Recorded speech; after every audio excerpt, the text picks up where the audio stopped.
A Fera na Selva. Autor: Henry James. Introdução. A Fera na Selva, coescrita por Henry James e Constance Fenimore Wilson, é uma obra que mergulha nas profundezas do mistério existencial e da antecipação inquietante. Nesta narrativa fascinante, somos conduzidos através do labirinto complexo da mente de John Marcher, um homem cuja vida é marcada por uma premonição iminente, uma fera na selva que espreita nos recantos da sua existência. A trama desdobra-se como uma dança entre a expectativa e a realidade, enquanto Marcher e sua amiga íntima, May Bartram, enfrentam o enigma do destino iminente. A história transcende as fronteiras do tempo, explorando a passagem dos anos e as consequências de viver sob a sombra de uma profecia pessoal. À medida que os personagens tecem suas vidas em torno desse mistério, o leitor é levado a questionar a natureza imprevisível do destino e a complexidade das relações humanas.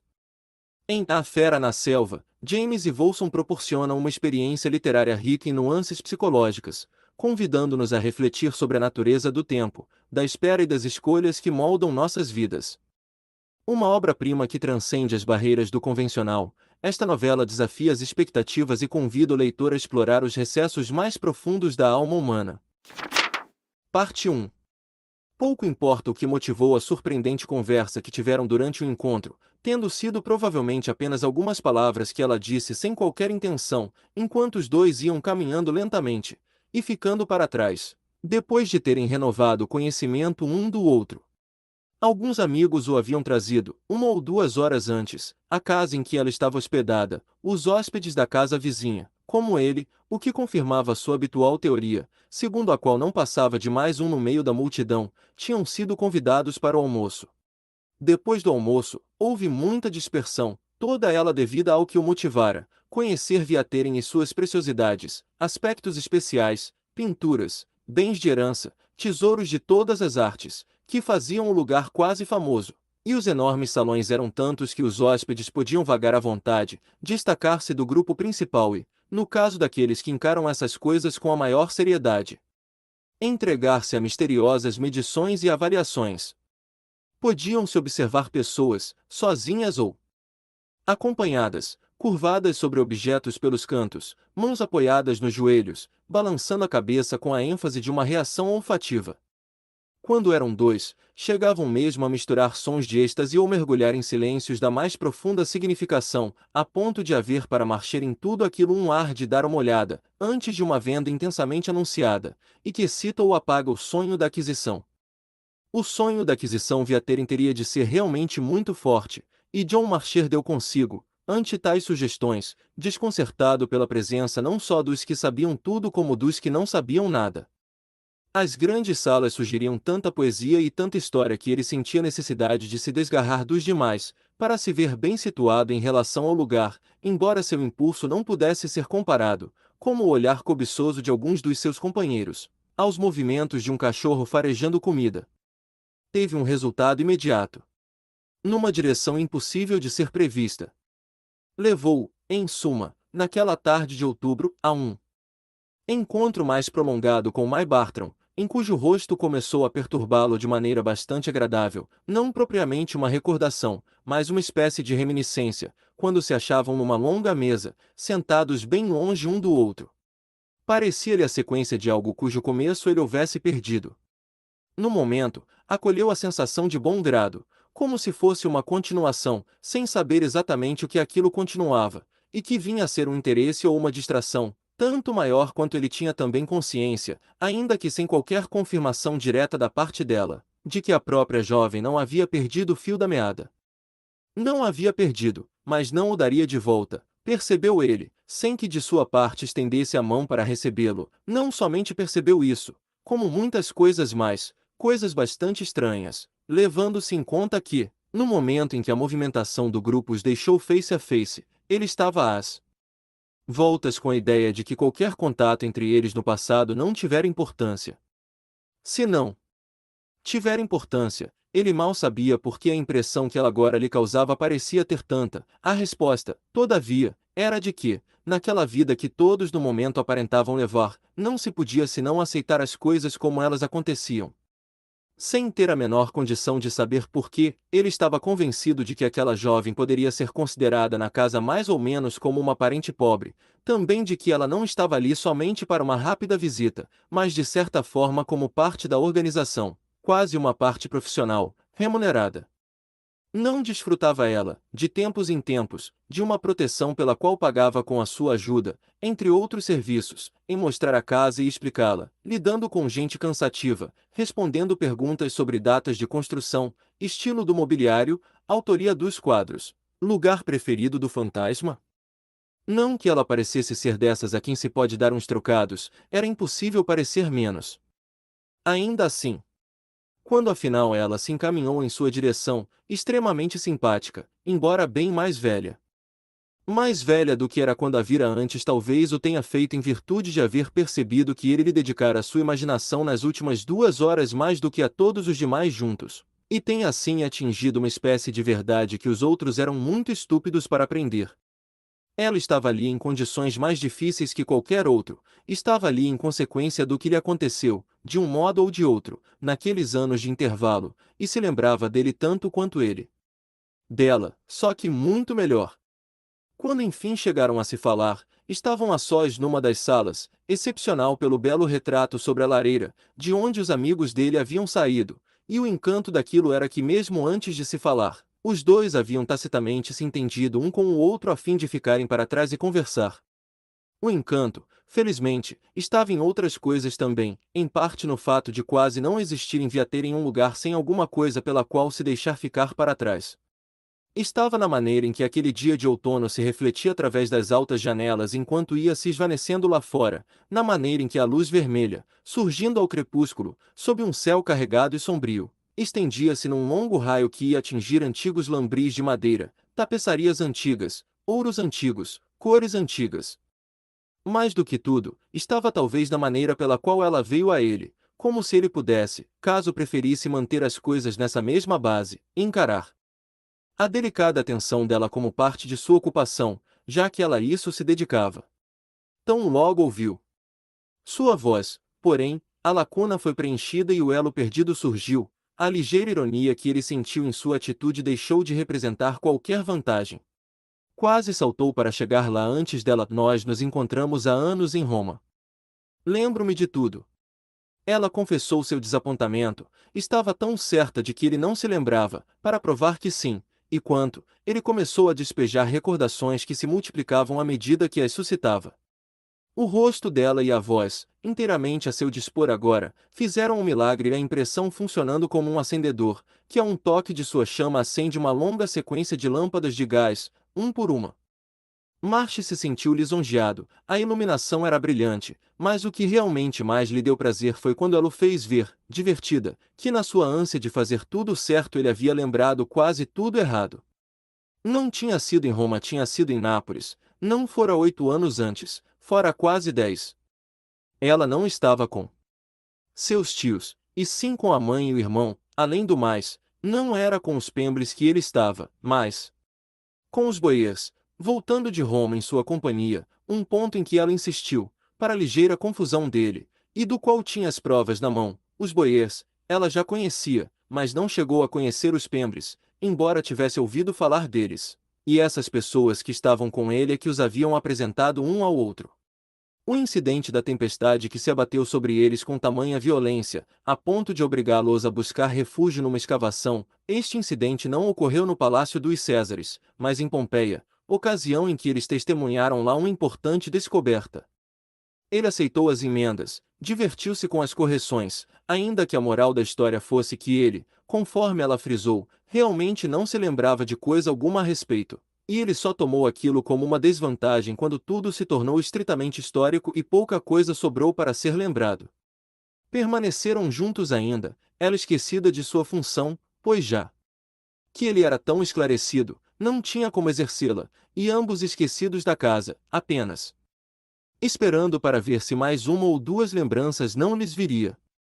Não lhes tinha tomado muito tempo, afinal de contas, pôr na mesa, como as cartas de um baralho, aquelas que cada um tinha na mão, apenas acontecia que o baralho infelizmente não era completo, o passado, invocado, convidado, encorajado, Naturalmente não lhes podia dar mais do que continha. Continha aquele encontro remoto, ela com 20 anos, e ele com 25, mas nada era mais estranho, pareciam dizer um ao outro, que desde então não lhes tivesse dado um pouco mais. Olhavam uma para o outro como diante de uma oportunidade perdida, a atual teria sido tão melhor se a outra, no passado distante, em terra estranha, não tivesse sido tão estupidamente escassa. Tudo considerado, aparentemente não havia mais que uma dúzia de pequenas coisas antigas que haviam acontecido entre eles, trivialidades da juventude, frescores da mocidade, tolices da inexperiência, pequenas sementes talvez, mas profundamente enterradas, profundamente demais, não parece, para germinar assim depois de tantos anos. Marcher só poderia achar que deveria ter prestado algum serviço a ela, salvando-a de um barco emborcado na Bahia, ou pelo menos recuperado sua maleta de banho, roubada de seu cabriolé nas ruas de Nápoles por um vagabundo armado de estilete.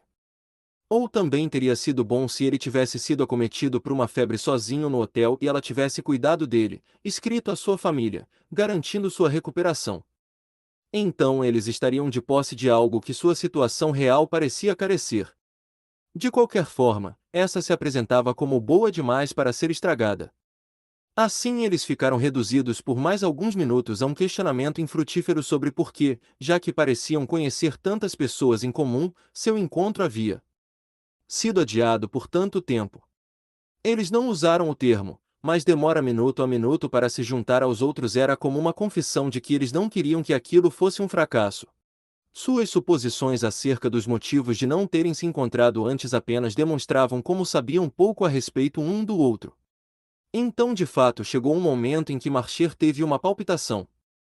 Era inútil fingir que ela era uma velha amiga, pois faltavam elementos de comunhão, apesar de ser como uma velha amiga que ele julgava que ela lhe seria adequada. Possuía número suficiente de novos amigos, estava cercado deles. Por exemplo, na outra casa, se fosse uma nova amiga ele não lhe teria dado tanta atenção.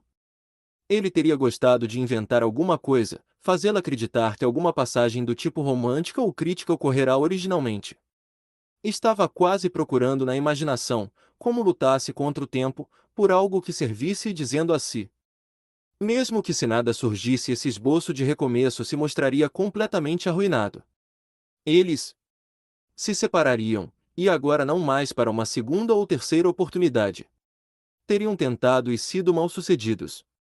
Então aconteceu que, justo nessa hora, tudo mais tendo falhado, como mais tarde ele observou para si mesmo, ela decidiu por conta própria assumir o caso, e, por assim dizer, salvar a situação. Tão logo ela falou, ele sentiu que ela vinha guardando conscientemente o que disse, na esperança de não ser preciso dizer, um escrúpulo dela que o tocou fundamente, quando, ao fim de 3 ou 4 minutos, se sentiu capaz de avaliá-lo. O que ela revelou, de qualquer maneira, veio desanuviar inteiramente o ar e forneceu o elo que era estranho houvesse ele tão frivolamente conseguido perder, sabe? Você me disse uma coisa que nunca consegui esquecer. E que desde então me fez pensar em você muitas vezes. Foi naquele dia em que fazia um calor tremendo, quando atravessamos a Baía de Sorrento, só para aproveitar a brisa. Eu me refiro ao que você me disse, na volta, quando estávamos sentados no barco, aproveitando a sombra fresca sob o toldo. Você esqueceu? Ele havia esquecido, e ficou mais surpreso do que envergonhado. Mas o importante é que não viu naquilo nenhuma lembrança vulgar de alguma conversa que houvesse tentado. A vaidade das mulheres tem boa memória, mas ela não lhe estava cobrando um galanteio ou um equívoco. Com outra mulher, que fosse totalmente diferente, ele poderia temer a possível lembrança até mesmo de uma proposta idiota. Assim, sendo forçado a dizer que realmente havia esquecido, tinha consciência mais de uma perda que de um ganho, vislumbrou logo um interesse no assunto mencionado. Estou tentando me lembrar, mas desisto. No entanto, me lembro daquele dia de Sorrento. Não estou muito certa disso, May Bartram respondeu, depois de algum instante, e não estou muito certa se devo querer que você se lembre. É terrível fazer alguém voltar ao que era 10 anos atrás. Se você conseguiu escapar, ela sorriu, tanto melhor se você não conseguiu. Por que eu deveria conseguir? Ele perguntou, escapar do que eu própria era. Você quer dizer, do que eu era? Eu devia ser um idiota, Marcher continuou. Mas a não saber nada, preferiria saber de você exatamente que espécie de idiota eu era, já que você tem alguma coisa de que se lembra. Ela, todavia, ainda hesitava, e se você deixou por completo de ser como era, bem, então estarei em melhores condições de saber. Além do mais, talvez não tenha deixado, talvez. Mas se não deixou, ela acrescentou, acho que se lembraria. Não que eu de forma alguma relacione com a minha lembrança a expressão ofensiva que você usou.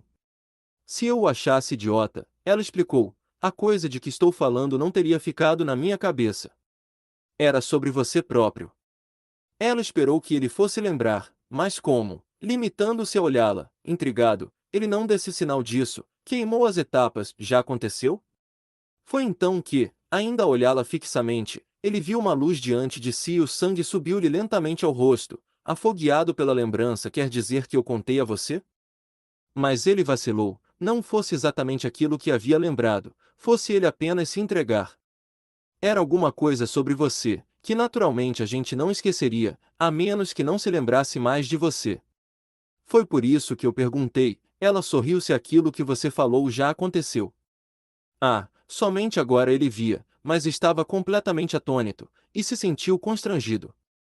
Viu também que isso fez com que ela sentisse pena dele, como se a alusão tivesse sido um erro. Levou algum tempo, todavia, para sentir que não fora um erro, por mais que tivesse sido uma surpresa. Depois daquele pequeno choque, o fato de ela saber, ao contrário, e ainda que fosse estranho, começou a lhe parecer agradável. Era a única outra pessoa no mundo a saber, e ela soubera durante todos aqueles anos, enquanto, para ele, se apagara inexplicavelmente a lembrança de lhe haver transmitido seu segredo. Não era de se espantar que eles não pudessem se encontrar como se nada houvesse acontecido. Acho que sei a que você se refere, ele falou finalmente. Só me parece estranho é que eu não tenha a menor lembrança de me ter aberto tanto com você. Será porque você se abriu também com muitos outros, com ninguém? Absolutamente ninguém. Desde então, quer dizer que eu sou a única pessoa a saber, a única no mundo. Bem, ela respondeu rapidamente. Eu própria não falei com ninguém. Nunca, mas nunca repeti o que você me disse. Ela olhou de maneira a que ele acreditasse no que dizia. Os olhos de ambos se encontraram de tal forma que ele não teve a menor dúvida, e jamais direi. Era tamanha a sinceridade dela que, embora quase excessiva, deixou-o à vontade sobre uma possível ironia. De certa maneira o caso todo era uma nova atração para ele, isto é, desde que aquilo era do conhecimento dela. Não tendo assumido uma atitude irônica, ela claramente assumiu uma de simpatia, algo que ele, durante todo esse tempo, jamais tivera de quem quer que fosse. O que sentia era que não estaria em condições de contar-lhe agora, mas poderia se beneficiar, talvez de forma requintada, com o acaso que o levará a fazê-lo anteriormente. Então, por favor, não diga mesmo. Estamos bem, assim como está. Oh, eu estou, ela riu, já que você está. E acrescentou, quer dizer que você ainda se sente da mesma maneira? Era impossível não concluir que ela estava de fato interessada, embora tudo continuasse a representar para ele uma completa surpresa. Durante tanto tempo se considerará abominavelmente só, e eis que não estava mais nem um pouco sozinho. Não esteve, como se via, por uma hora sequer, desde aquele dia no barco de Sorrento. Ela é que esteve sozinha, era o que ele parecia ver, ao olhá-la, ela é que assim ficou, em consequência da imperdoável infidelidade dele. Dizer-lhe o que lhe havia dito, o que fizera, se não lhe pedir alguma coisa? Alguma coisa que ela havia dado, na sua compaixão, sem que ele tivesse agradecido através de uma recordação sequer, ao menos um sentimento de retribuição, já que não houvera outro encontro. O que lhe havia pedido a princípio fora simplesmente que não risse dele. Ela o atenderá lindamente durante 10 anos, assim como o atendia agora. Deveria, pois, manifestar-lhe uma infinita gratidão. Só que para isso, precisava saber exatamente que impressão lhe causará. Como foi, exatamente, que eu lhe contei, sobre o que você sentia. Bem, foi muito simples. Contou o que sempre teve, desde os primeiros tempos, como a coisa mais profunda dentro de você, a sensação de estar sendo poupado para algo raro e estranho, talvez prodigioso e terrível, que mais cedo ou mais tarde acabaria acontecendo. Que tinha este pressentimento, esta convicção, e que isto seria capaz de esmagá-lo, e você chama isso de muito simples? John Marcher perguntou. Ela pensou um momento, talvez fosse porque quando você falou eu achei que havia entendido. Você entende mesmo? Ele perguntou com intensidade. De novo ela pousou nele seus olhos suaves. Você ainda acredita, ó? Exclamou ele, desamparado. Havia tanta coisa a dizer, o que quer que seja, ela declarou com firmeza, ainda não veio. Ele balançou a cabeça, agora completamente rendido, ainda não veio. Só que, você sabe, não é nada que eu deva fazer, realizar neste mundo, que me torne famoso ou admirado. Não sou idiota a este ponto. Seria muito melhor que eu fosse, não há dúvida, é alguma coisa que você tem apenas que sofrer, bem, alguma coisa que eu tenho que esperar. Tenho que encontrar, que enfrentar, ver de repente romper na minha vida. Provavelmente destruindo qualquer consciência posterior, provavelmente me aniquilando. Provavelmente, por outro lado, apenas alterando tudo, atingindo a raiz do meu ser e me deixando entregue às consequências, seja qual for a forma que elas assumirem. Ela ouviu o que ele disse sem que o brilho de seus olhos revelasse a menor zombaria, não será. Talvez isso que você descreveu a expectativa, ou, de qualquer maneira, o senso do perigo, familiar. Para tanta gente, de vir a amar alguém? John Marcher ficou pensativo. Você me perguntou isso antes, não? Eu não era tão descontraída naquela época. Mas é o que me ocorre agora, claro, ele disse, ao fim de um momento. Ocorre a você. É claro que me ocorre também.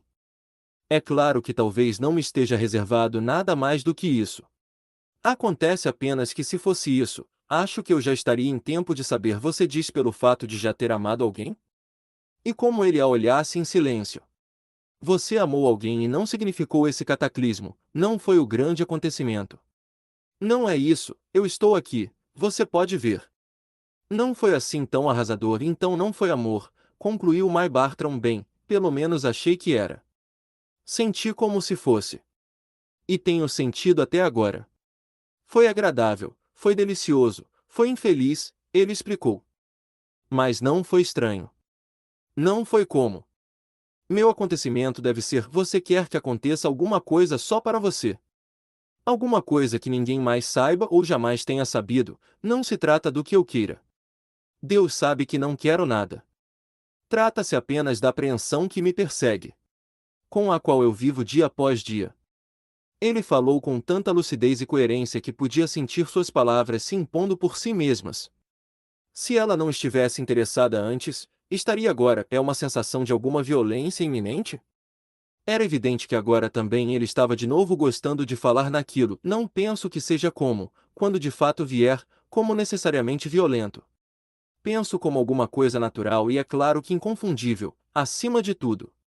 Penso simplesmente como sendo a coisa. A coisa, em si, vai parecer natural, então como é que vai parecer estranho? Marcher refletiu um instante. Não vai. Para mim, para quem? Então, bem, ele respondeu, sorrindo afinal.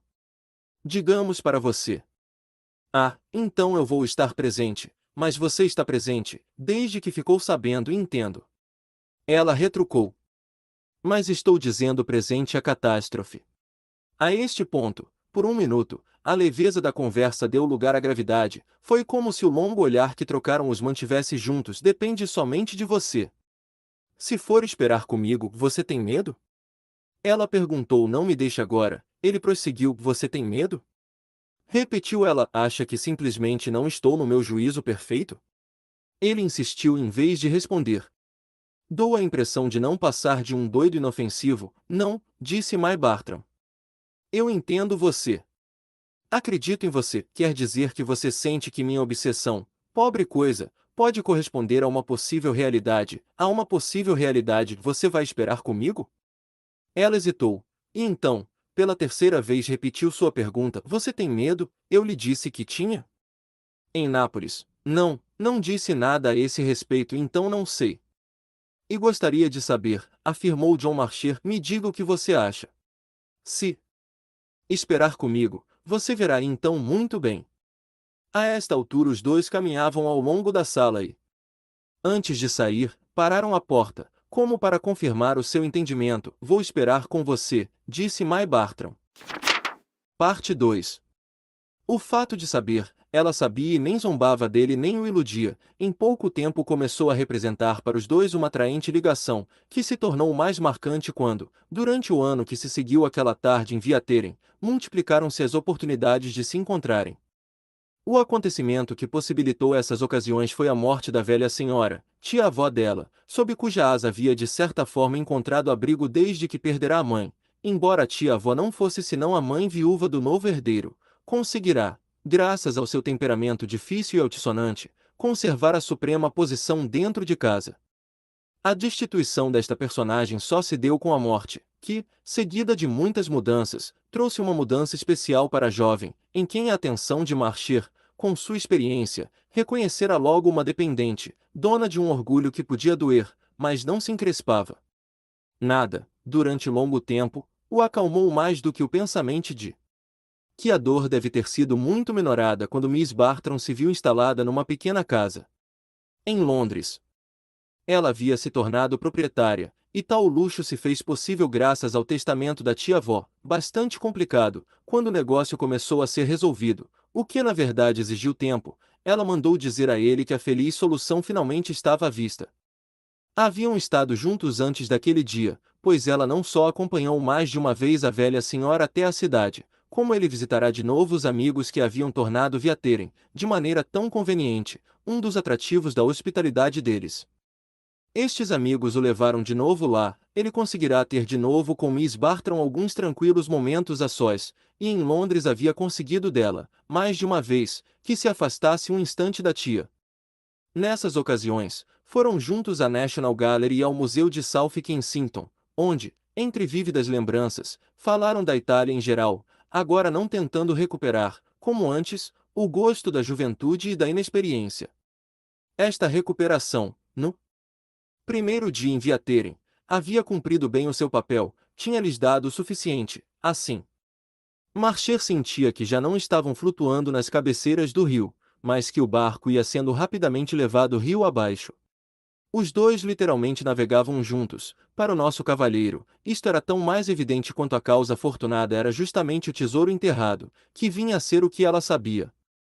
Com suas próprias mãos ele havia desenterrado seu pequeno tesouro, trazendo-o para a luz do dia, ou seja, para o dia de luz indistinta das suas reservas e discrições, tendo esquecido tão estranhamente por tanto tempo o esconderijo onde havia ele próprio enterrado seu objeto de valor. A sorte rara de haver outra vez esbarrado no lugar exato tornou indiferente a tudo mais, sem dúvida dedicaria mais tempo ao seu esquisito lapso de memória, se não fosse levado a dedicar mais à doçura, ao alívio, para o futuro, que o próprio lapso ajudou a conservar. Nunca fizera parte de seus planos que alguém mais pudesse saber, principalmente pela simples razão de que não estava nele contar a ninguém. Isso teria sido impossível, pois não poderia esperar nada de um mundo indiferente, a não ser que se divertissem com aquilo. Desde, todavia, que, a despeito dele, o misterioso destino veio abrir em tempo a sua boca, considerou isto uma compensação da qual tiraria o maior proveito.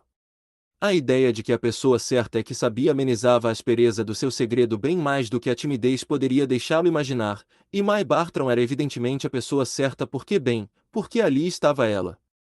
Seu conhecimento simplesmente tornava tudo certo. Se fosse a pessoa errada, a esta altura ele já saberia.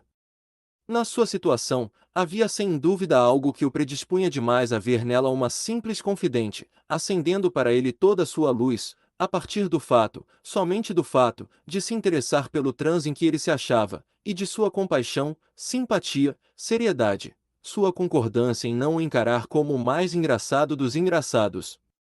Sabendo, em suma, que o que ela tinha de precioso para ele era lhe dar aquela constante impressão de estar sendo admiravelmente poupado, ele tinha o cuidado de se lembrar que ela também levava uma vida própria, com coisas que poderiam acontecer a ela, coisas que numa amizade deveriam da mesma forma ser levadas em conta.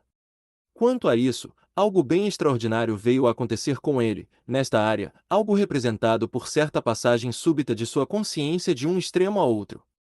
Ele se considerava, desde que ninguém viesse a saber, a pessoa mais desinteressada do mundo, carregando sempre discretamente a sua pesada carga, jamais tocando no assunto, não mostrando aos demais sequer um lampejo dela, ou dos efeitos sobre sua vida, não pedindo a compreensão de ninguém e somente dando, por seu lado, aquela que lhe pediam.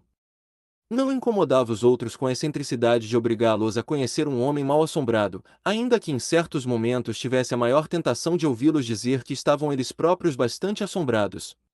Se ficassem tão assombrados quanto ele, que nunca deixará de estar uma hora sequer de sua vida, saberiam o que isso significava.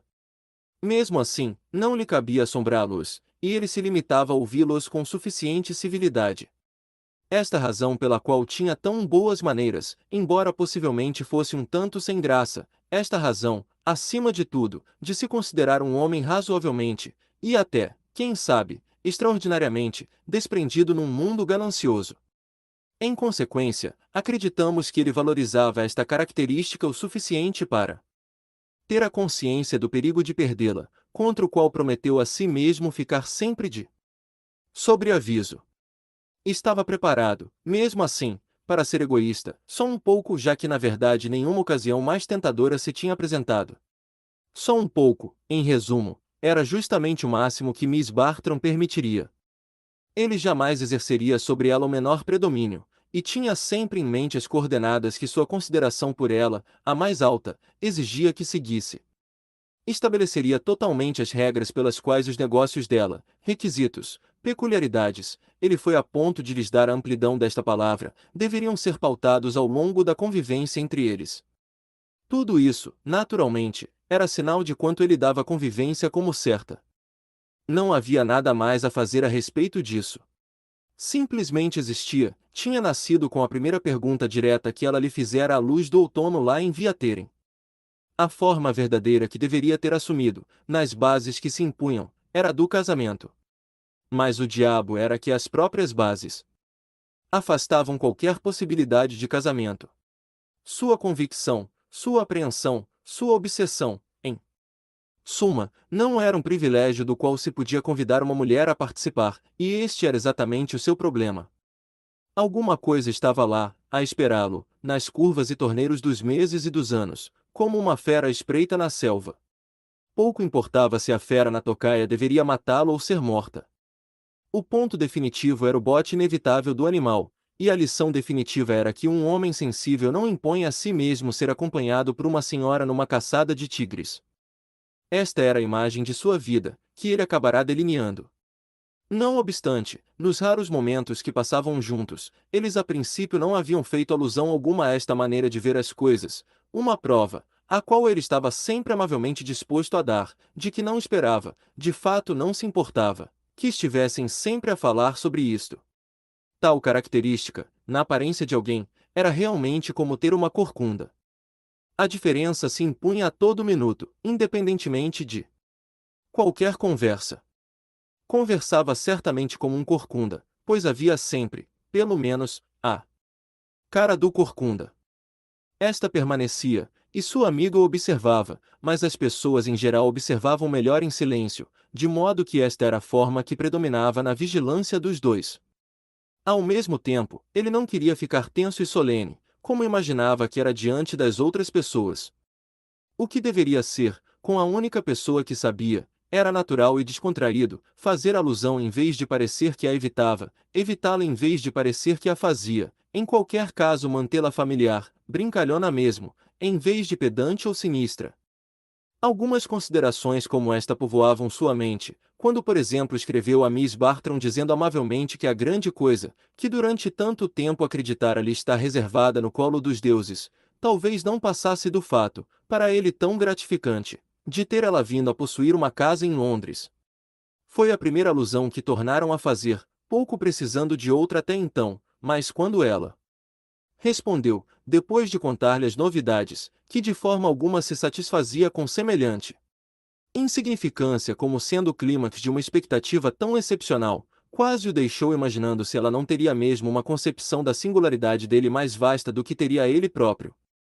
Estava, de qualquer modo, destinado a tornar-se consciente, pouco a pouco, com o passar do tempo, de que ela observava sem cessar a sua vida, julgando-a, medindo-a, à luz daquilo que sabia sobre ele, e que finalmente, com a consagração dos anos, acabou jamais sendo mencionado pelos dois, a não ser como a verdadeira realidade. Esta foi sempre a sua própria maneira de mencioná-la, mas ela adotou-a tão mansamente que, olhando para trás ao fim de certo tempo, ele não saberia dizer em que momento ela havia, como diria ele, adotado a sua ideia, ou trocado a bela atitude de condescendência por uma ainda mais bela de confiança. Era sempre possível a ele acusá-la de o ver como o mais inofensivo dos loucos, e isso, a longo prazo, já que tão abrangente, era, a seu ver, a melhor definição daquela amizade. Para ela, ele teria um parafuso frouxo, mas ela gostava dele assim mesmo e praticamente, contra o resto do mundo, era sua gentil e sábia guardiã, não remunerada mas bem contente, e na inexistência de outros laços, exercendo uma ocupação honrada. O resto do mundo com certeza o considerava esquisito, mas ela somente, sabia como e, acima de tudo, por que esquisito, e isso era exatamente o que permitia ela arrumar o véu do disfarce em dobras certas.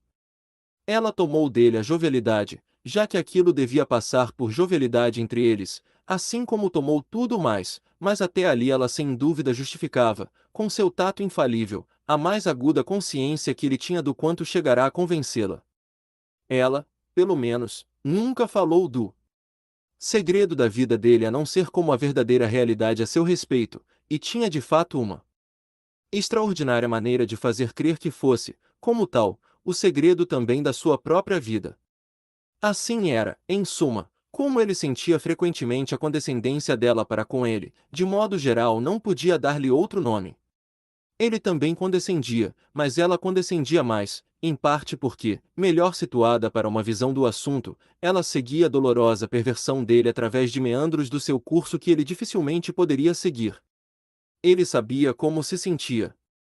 Mas ela, além de sabê-lo, sabia também o que ele aparentava, ele sabia cada uma das coisas importantes que insidiosamente se via impedido de fazer, mas ela conseguia avaliar o quanto essas coisas representavam, entender quanto ele teria sido capaz de fazer, não fora a carga que lhe pesava no espírito, e assim determinar como ele havia fracassado, sendo tão brilhante. Acima de tudo, ela conhecia o segredo da diferença entre os papéis que ele assumia, o deu seu modesto cargo junto ao governo, o de cuidar do seu pequeno patrimônio, de sua biblioteca, de seu jardim no campo, o de se interessar pelas pessoas em Londres, cujos convites aceitava e retribuía, e o alinhamento reinante sobre tudo isto, que tornava sua conduta, tudo o que, pelo menos, pudesse ser chamado de sua conduta, um longo ato de dissimulação. O que acabou acontecendo é que ele passou a usar uma máscara pintada com um sorriso social, de cujas frestas emanavam um olhar de uma expressão que nada tinha a ver com as suas feições. Era o que o mundo estúpido, mesmo depois de tantos anos, jamais descobriu senão em parte. Somente May Bartram chegará a fazê-lo, e, com uma arte indescritível, realizava a façanha de encarar os olhos de frente ao mesmo tempo, ou talvez fosse apenas alternadamente intrometer sua própria visão, como por sobre o ombro dele, espiando também através das frestas da máscara. Assim, enquanto envelheciam juntos, ela realmente esperou com ele, e deixou que esta associação desse forma e cor à sua própria existência. Também sob os papéis que ela assumia, o alinhamento aprenderá a se acomodar, e sua conduta, no sentido social, tornou-se um falso testemunho dela própria. Não havia senão um testemunho que fosse verdadeiro o tempo todo, que não poderia dar diretamente a ninguém, muito menos a John Marcher. Disso, toda a sua maneira de ser era uma evidência total, mas que ele só percebia como se fosse uma das muitas coisas nascidas necessariamente da sua própria imaginação. Se, além do que, ela devesse fazer como ele sacrifícios em nome da verdadeira realidade de ambos, ser-lhe-ia concedido que a compensação dela fosse mais imediata e natural. Houve longos períodos, nesta época de Londres, durante os quais, quando estavam juntos, um estranho os ouviria sem prestar a menor atenção. Por outro lado, a verdadeira realidade estava sujeita a subir à superfície de um momento para outro, e o ouvinte então ficaria a imaginar sobre o que, afinal, aqueles dois estavam falando. Haviam desde cedo decidido que a sociedade felizmente não era inteligente, e a margem que isso lhes concedia tornará-se um dos lugares comuns habituais entre eles. Mas havia ainda momentos em que a Situação se tornava quase inédita em geral sob o efeito de alguma expressão que ela deixava escapar. Suas expressões sem dúvida se repetiam, mas a generosos intervalos. O que nos salva, você sabe, é que correspondemos inteiramente a essa aparência tão comum, a de um homem e uma mulher cuja amizade se tornou de tal maneira um hábito cotidiano, ou quase, que chega a se tornar indispensável. Esta, por exemplo, era uma observação que ela tinha ocasião de fazer com frequência, ainda que às vezes lhe desse desenvolvimento diverso. O que nos concerne em especial é o sentido que tomou um dia, quando ele veio vê-la para celebrar-lhe o aniversário. A data caíra num domingo, num tempo de espessa neblina e um clima geral de melancolia, mas ele lhe havia trazido sua costumeira lembrança, conhecendo-a já por um tempo suficientemente longo para permitir que estabelecesse com ela uma centena de pequenas tradições. Era uma prova para si mesmo, aquele presente de aniversário, de que ele não havia se afundado no egoísmo completo. Em geral não passava de uma pequena bijuteria, mas era sempre um artigo fino, no gênero, e ele tinha regularmente o cuidado de gastar com isso mais do que achava que poderia. Nossos hábitos pelo menos salvam você, não está vendo? Porque fazem com que você acabe sendo, aos olhos de todos, como outro homem qualquer. Qual é a marca mais característica do homem, em geral? Ora, é a capacidade de passar um tempo infinito com mulheres tolas, eu não diria sem se aborrecer, mas sem se importar que elas sejam, sem sair pela tangente por causa disso, o que vem a dar na mesma.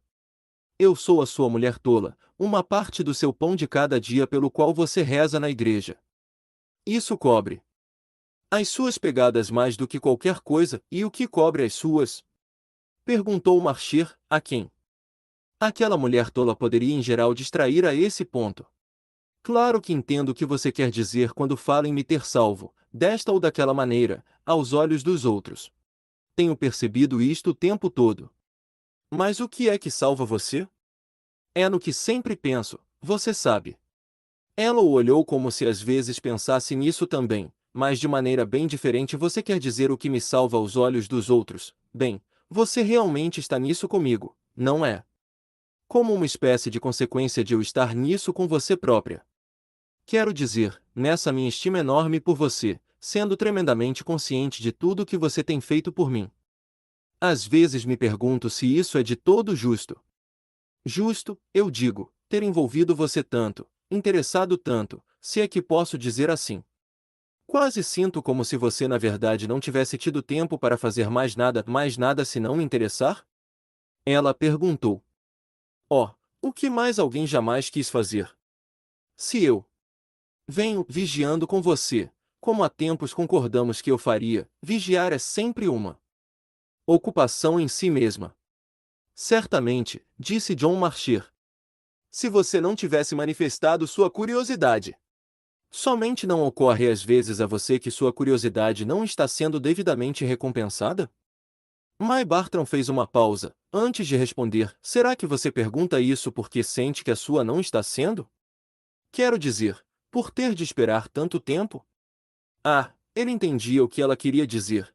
Esperar que aconteça coisa que nunca acontece? Que a fera deu seu bote. Não, sobre isso eu estou onde estava.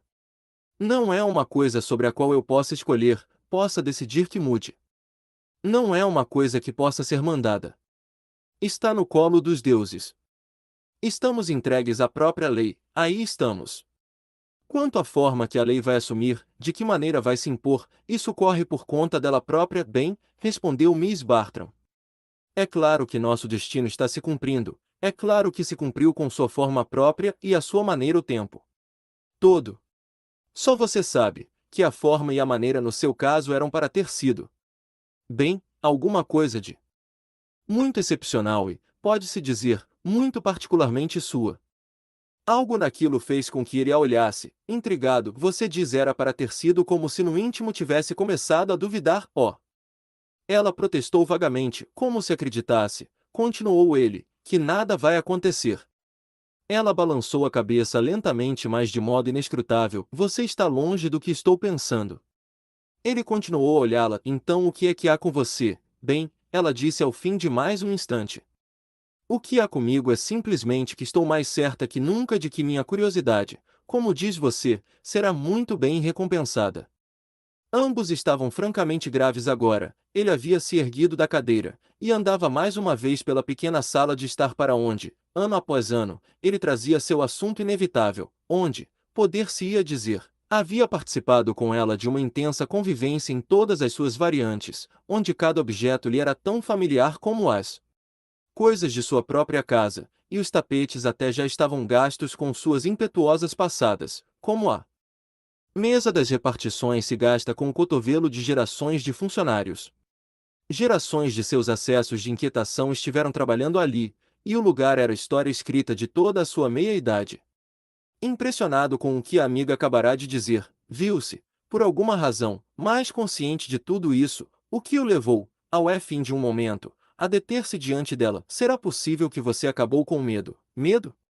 Enquanto ela repetia a palavra, ele achou que a pergunta a fizera mudar um pouco de cor, assim sendo, para o caso de haver tocado numa verdade, resolveu acrescentar, muito delicadamente: lembra-se que foi isso que você perguntou a mim, há muito tempo.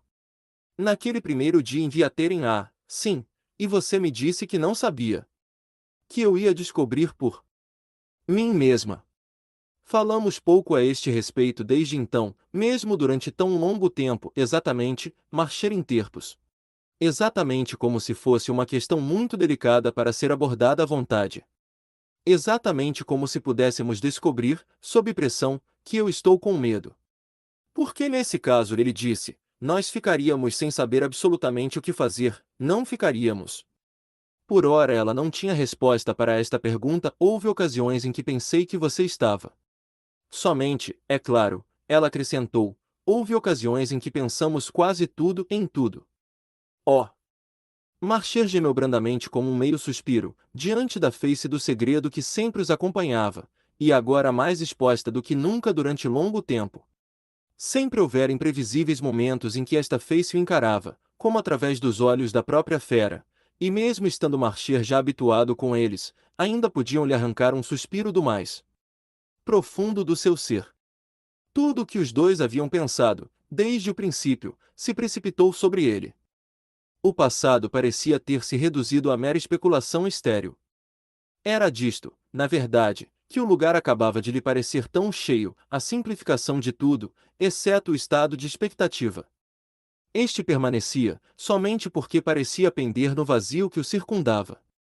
Mesmo seu medo inicial, se medo fosse, havia se perdido no deserto. No entanto, ele continuou, acho que você pode ver que não estou com medo agora. O que vejo, pelo que posso concluir, é que você conseguiu alguma coisa sem precedentes em matéria de se acostumar com o perigo.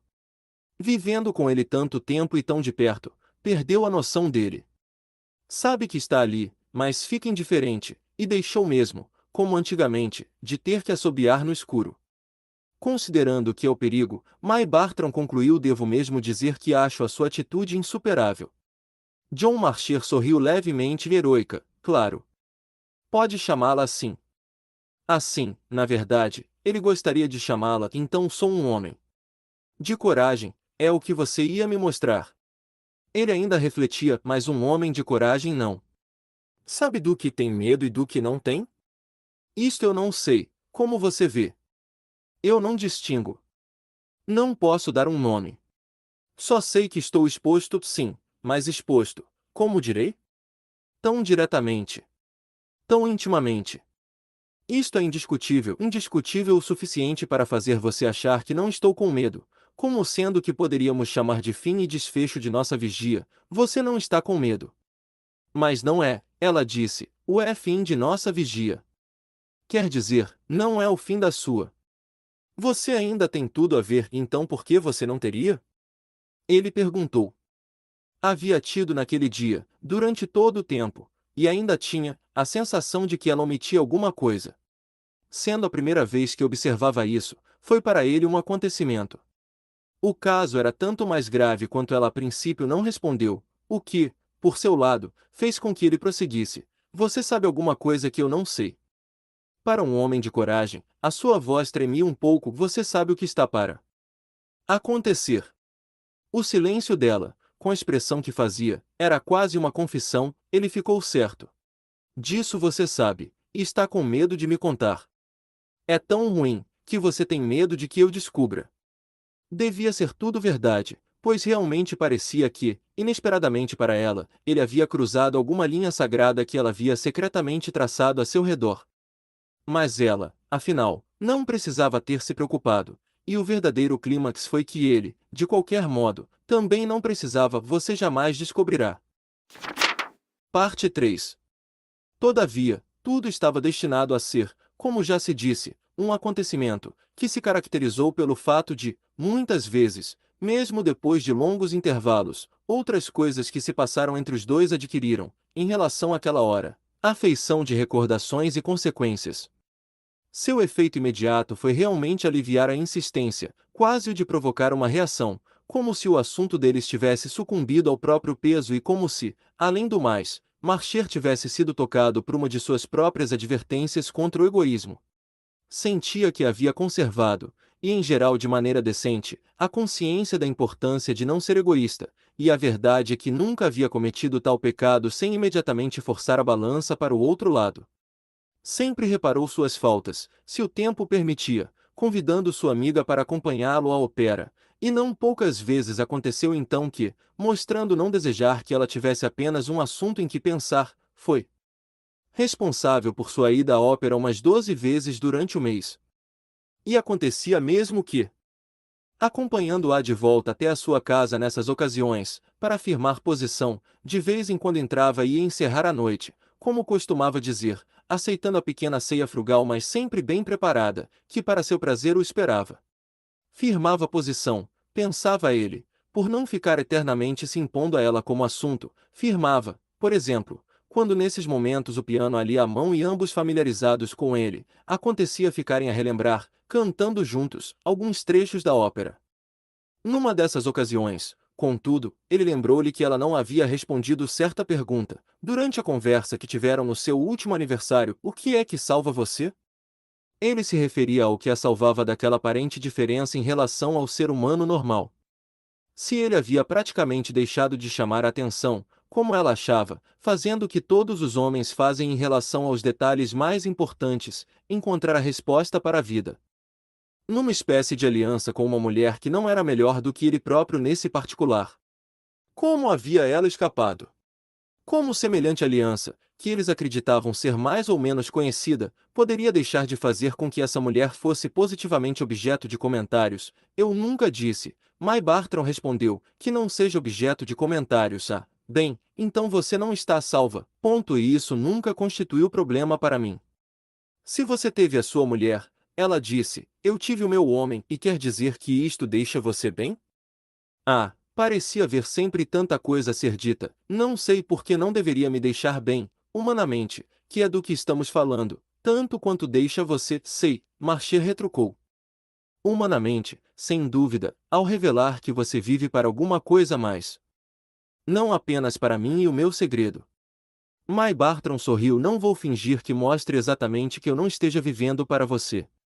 É a minha relação com você que está em questão. Ele riu, ao perceber o que ela queria dizer. Sim, mas desde que eu seja apenas, como diz você, um homem comum aos olhos dos outros, você também não deixa de ser comum, não é mesmo? Você me ajudou a passar por um homem como outro qualquer. Sendo assim, se eu sou, conforme entendi, você não está comprometida. Não é isso? Ela fez uma de suas pausas, mas falou de maneira bastante clara: é isso mesmo. É tudo o que me compete, ajudar você a passar por um homem como outro qualquer. Ele teve o cuidado de receber a observação com simpatia: você é tão delicada, tão bonita para comigo. Como poderei jamais lhe pagar? Ela fez sua última pausa grave, como se tivesse de escolher o caminho. Mas escolheu, continuando como você é. Foi nessa continuação que eles recaíram, e na verdade por tão longo tempo, que chegou inevitavelmente o dia de uma sondagem maior nas profundezas. Essas profundezas, constantemente transpostas por uma estrutura suficientemente firme, a despeito de sua leveza e de sua ocasional oscilação no ar de certo modo vertiginoso, pediam então, para a própria tranquilidade de ambos, que atirassem a sonda para medir o abismo. Além do mais, uma diferença se estabeleceu em definitivo, com o fato de, o tempo todo, Não demonstrara a necessidade de rebater a acusação de carregar dentro de si uma ideia que não ousava exprimir, acusação formulada quase ao fim de uma das mais completas de suas discussões. Ocorreu a ele que ela sabia alguma coisa e o que ela sabia era ruim, ruim demais para lhe ser contado. Quando ele se referiu a isso como sendo tão ruim que ela temia fosse por ele descoberto, a resposta dela tinha deixado o assunto ambíguo demais para ser abandonado, e no entanto, para a sensibilidade excepcional de Marcher, quase formidável demais para ser de novo mencionado. Ele o rodeava numa distância que aumentava e diminuía alternadamente, e que não se deixava afetar muito pela certeza que tinha de que, afinal de contas, não havia nada que ela pudesse saber mais do que ele próprio. Ela não dispunha de nenhuma fonte de conhecimento de que ele também não dispusesse, com exceção, era claro, de ter ela os nervos mais apurados. Era o que as mulheres tinham, quando interessadas, chegavam a resultados em relação aos outros, a que os outros em geral não conseguiam chegar por si mesmos. Seus nervos, sua sensibilidade, sua imaginação eram condutos reveladores, e o encanto de May Bartram estava principalmente no fato de se dedicar ao seu caso desta maneira.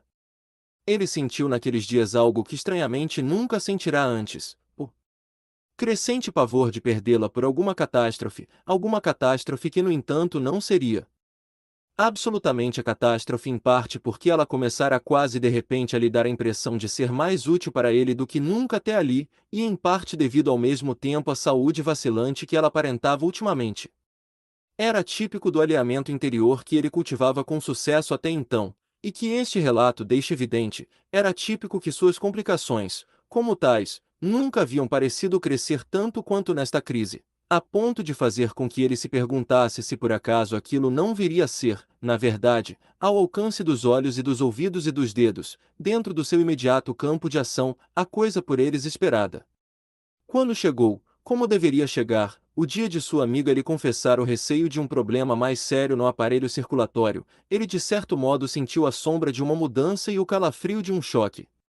Imediatamente pôs-se a imaginar agravamentos e desastres, e sobretudo a considerar o perigo que ela corria como uma ameaça direta a si mesmo, de uma privação pessoal.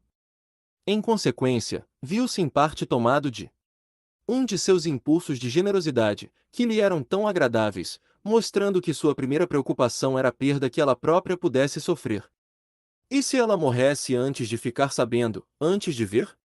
Teria sido brutal, nos primeiros estágios dos males dela, apresentar-lhe essa questão, mas foi a que imediatamente lhe ocorreu, para sua própria preocupação, e a possibilidade foi que o deixou pesaroso em relação a ela.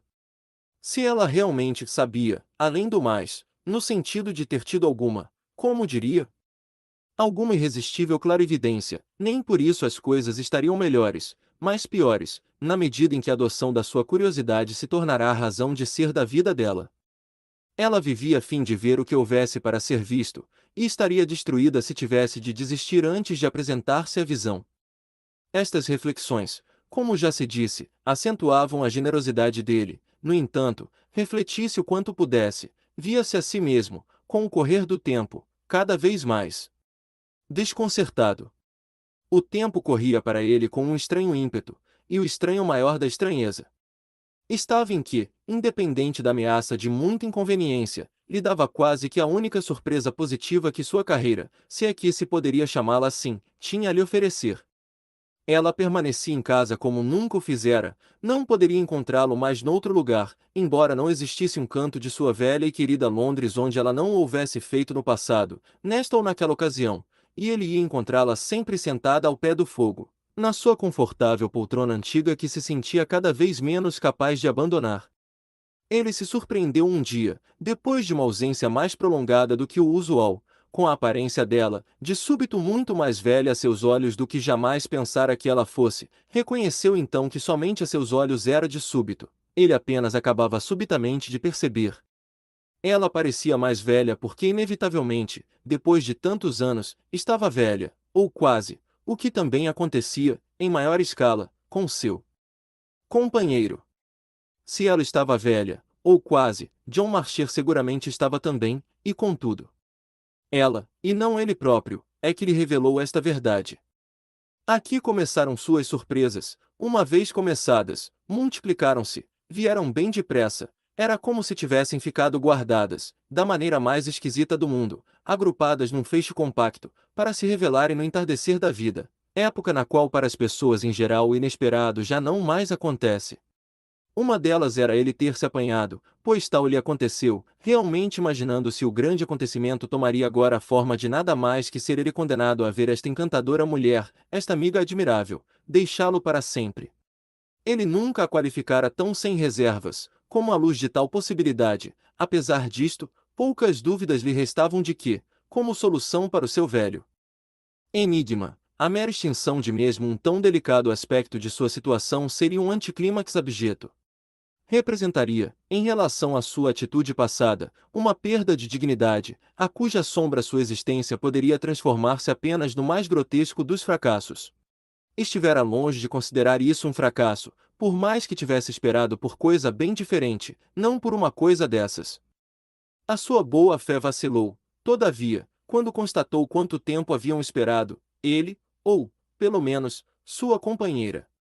Que dela, em qualquer hipótese, se pudesse pensar que havia esperado em vão, isto o afetava de maneira aguda, e mais ainda por ter a princípio feito pouco mais que se distrair com a ideia.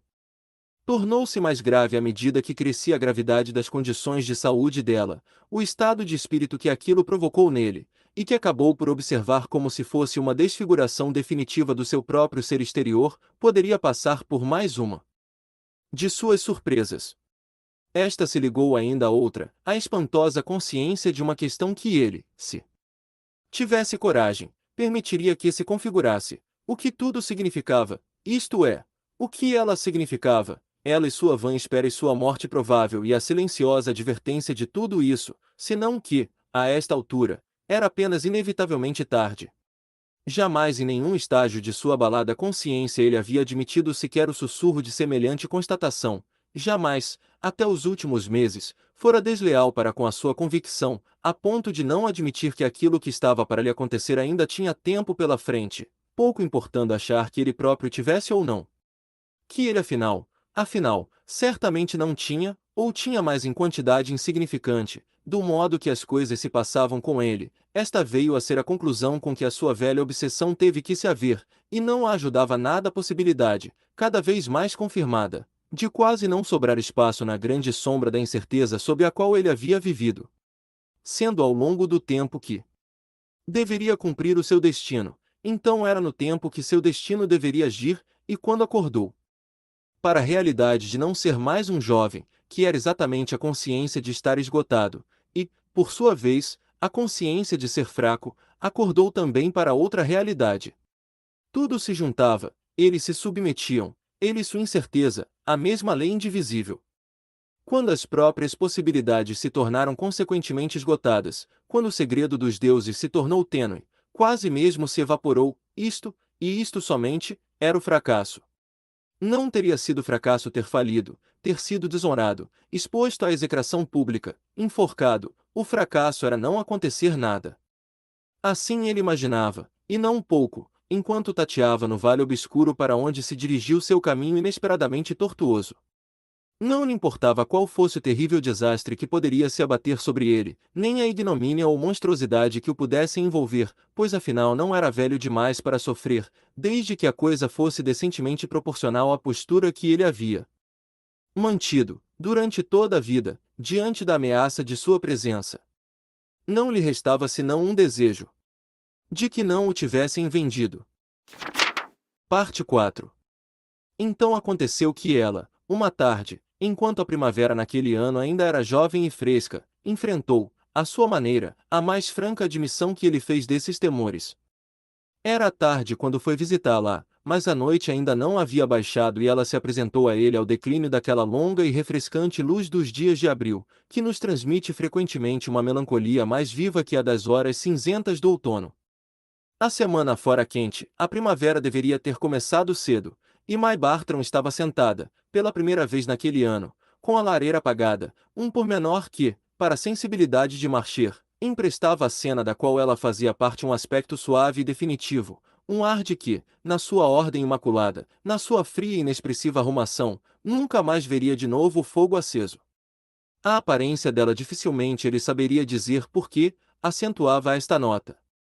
De uma brancura quase de cera, com as marcas e sinais no rosto tão numerosos e finos como se tivessem sido riscados com uma agulha, as pregas brancas e macias do vestido suavizadas por um cachecol de um verde desbotado cujo delicado tom os anos tinham refinado ainda mais. Ela era a imagem de uma esfinge serena e requintada, mas indecifrável, cuja cabeça, ou na verdade toda a figura, tivesse sido polvilhada de prata.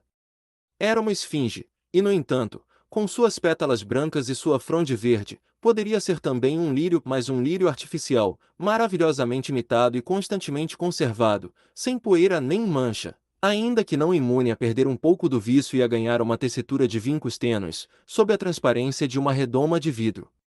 A perfeição dos cuidados com a casa, tudo muito polido e arrumado, sempre reinou naquelas dependências, mas agora parecia que tudo havia sido enrolado, recolhido, guardado, de modo a que ela pudesse ficar sentada com as mãos cruzadas e sem ter mais nada a fazer.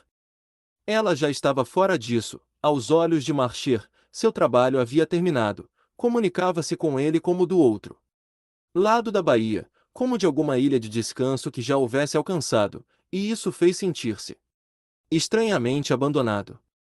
Podia ser, ou bem podia não ser, que se ela por tão longo tempo permanecerá com ele na vigilância, a resposta para o problema de ambos houvesse se identificado com a própria percepção dela, a ponto de não lhe restar mais nada a fazer. Ele chegará mesmo a acusá-la disso, afirmando meses antes que já então ela sabia algo que estava escondendo dele. Era um ponto no qual dali por diante não se arriscara mais a insistir, temendo vagamente que, se o fizesse, poderia talvez sobrevir uma divergência, um desacordo entre os dois. Ele ultimamente havia se tornado nervoso, coisa que jamais lhe acontecerá em todos aqueles anos, e a singularidade disso estava em que seu nervosismo deveria ter esperado até que ele começasse a duvidar, deveria ter se contido enquanto ele tinha certeza. Havia alguma coisa, parecia-lhe, que a palavra errada lhe acarretaria, alguma coisa que iria pelo menos aliviar sua tensão. Mas ele não queria pronunciar a palavra errada, ela tornaria tudo pior. Queria que o conhecimento que lhe faltava lhe tombasse, se tombar pudesse, por seu próprio e respeitável peso. Se ela tivesse de abandoná-lo, ela é que deveria dar a partida. Esta razão pela qual não lhe perguntou novamente o que é que ela sabia, mas foi também por isso que, abordando o assunto por outro lado, disse-lhe durante sua visita: "Que é que você acha que a esta altura pode me acontecer de pior?" Muitas vezes lhe havia feito essa pergunta antes, ao ritmo estranho e irregular de suas veemências e esquivanças. Os dois tinham trocado ideias a respeito e visto as ideias se apagarem de tempos em tempos, como figuras desenhadas na areia. Sempre fora uma característica da conversa entre eles que as mais antigas referências não precisassem provocar muita reação e rejeição para ressurgir como novas. Ela podia, pois, receber agora sua pergunta de maneira paciente e bem disposta a, sim, pensei muito nisso, só que antigamente eu não conseguia chegar a nenhuma conclusão.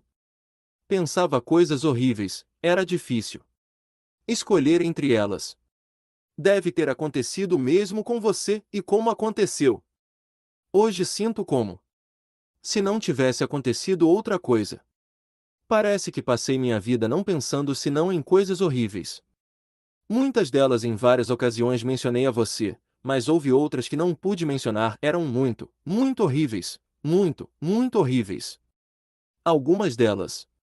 Ela o olhou algum tempo, e enquanto correspondia ao olhar, ele teve a sensação inconsequente de que os olhos dela, quando recebeu em cheio a sua claridade, eram ainda tão belos como na mocidade, só que belos como estranha luz fria, luz que de certa maneira fazia parte do efeito, se é que não da causa, aquela hora, da suavidade pálida da estação, e no entanto, ela disse enfim, há horrores que chegamos a mencionar. A estranheza se aprofundou ao vê-la, tal mulher em tal quadro, falando em horrores. Mas ela deveria fazer em poucos minutos algo mais estranho ainda, se bem que, mesmo disso, ele só fosse ter completa noção mais tarde e já se podia sentir o abalo do que estava para vir. Um dos sinais era que os olhos dela estavam revivendo de novo o intenso brilho da juventude. Ele tinha de admitir, todavia, a verdade do que ela dissera: sim, houve ocasiões em que nós chegamos a ir longe. Ele se viu falando como se tudo estivesse terminado. Bem, antes assim fosse, e era claro que o desfecho dependia cada vez mais de sua amiga. Mas agora ela exibia um sorriso suave. Ah, tão longe! Aquilo soava estranhamente irônico. Você quer dizer que está preparada para ir mais longe ainda?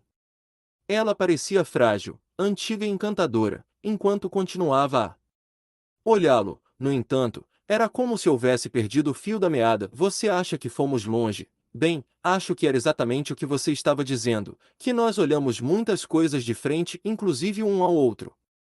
Ela ainda sorria. Mas você tem razão. Tivemos juntos momentos de muita imaginação e às vezes de muito medo.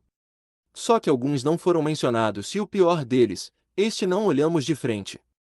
Eu podia olhar, acredito, se soubesse o que você acha que é. Sinto, ele explicou, como se tivesse perdido meu poder de conceber tais coisas. Ele imaginou se estaria tão pálido quanto aquilo soava. Acabou-se, então por que você acha, ela perguntou, que o meu não acabou, por que você me deu provas do contrário? Não é para você uma questão de conceber, imaginar, comparar. Não é questão agora de escolher. Afinal, ele deixou escapar, você sabe alguma coisa que eu não sei. Já me revelou isso antes. Estas últimas palavras a afetaram.